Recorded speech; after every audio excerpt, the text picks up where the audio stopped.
Aparajith YouTube நேயர்களுக்கு வணக்கம். மனிதர்களாகிய நாம் வாழ்வில் என்றும் பொறுமையாக இருப்போம், பொறுப்புடனும் இருப்போம். இதில் நாம் பார்க்கப் போவது குழந்தைகளுக்கான திருக்குறள் கதை மற்றும் வாழ்க்கை பாடம்.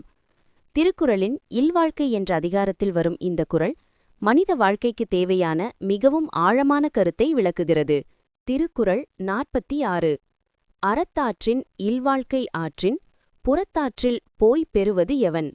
பொருள்: அறநெறியில் நின்று இல்லற வாழ்க்கையை சரியாக நடத்துவோர் அந்த வாழ்க்கையை தவிர்த்துவிட்டு வேறு ஒரு நெறியில், அதாவது துறவறம் போன்ற பிற வழிகளில் சென்று பெறக்கூடிய பயன் நன்மை இல்லை.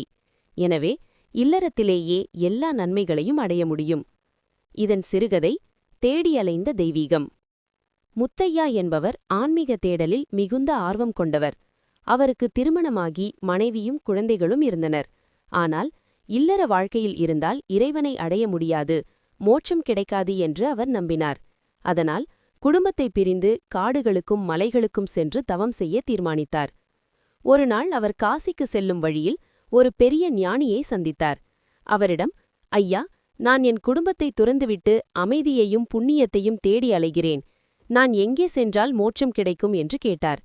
அந்த ஞானி சிரித்துக்கொண்டே, முத்தையா, உன் வீட்டிற்கு திரும்பிச் செல். அங்கே உன் வயதான பெற்றோருக்கு பணிவிடை செய். உன் மனைவிக்கு துணையாக இரு. உன் குழந்தைகளுக்கு நல்ல நெறிகளை கற்றுக்கொடு. பசித்தவர்களுக்கு உணவு கொடுத்து உன்னால் முடிந்த உதவியை பிறருக்கு செய். இதைவிட பெரிய புண்ணியம் வேறெங்கும் இல்லை என்றார். முத்தையா குழப்பத்துடன், இதெல்லாம் சாதாரண விஷயம்தானே ஐயா, இதில் எப்படி தெய்வீகம் கிடைக்கும் என்றார்.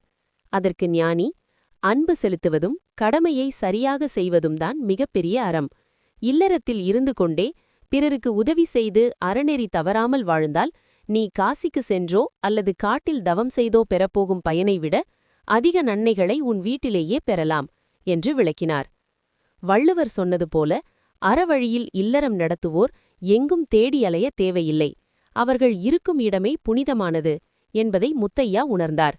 மீண்டும் தன் இல்லம் திரும்பி கடமைகளை செய்வதை உண்மையான அறம் என வாழ்ந்து காட்டினார். மேலும் இதுபோல் மற்றொரு திருக்குறள் கதைகளுடன் மீண்டும் இந்த சேனல் வழியாக நாம் சந்திப்போம். எனவே இந்த சேனலை சப்ஸ்கிரைப் செய்யவும் மற்றவர்களுக்கும் பகிரவும். நன்றி, வணக்கம்.